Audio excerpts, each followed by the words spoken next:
वालेकुम जी। मेरी आज की वीडियो ये तूफ़ान के बारे में है। ये देख सकते हैं आप, बहुत ज़्यादा तूफ़ान आ रहा है। और इधर देखें, लोगों ने गाड़ी भी साइड पर पार्किंग कर दी है ताकि ऊपर से कोई लकड़ी वगैरह ना गिर पड़े। तूफ़ान की शिद्दत बहुत ज़्यादा है। इधर देखें आप, तूफ़ान कितना ज़्यादा आ रहा है। ये फसलें देखें इसके अलावा। और ये देखें आप, सूरज भी निकला हुआ है।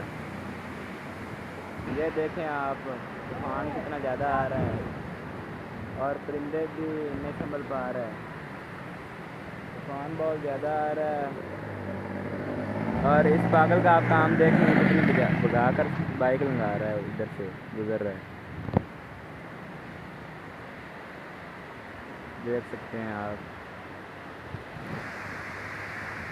भाई। अल्लाह खैर करे, बस तूफ़ान तो बहुत ज़्यादा ही बढ़ता ही जा रहा है। इसके अलावा ये देख लें आप, और इधर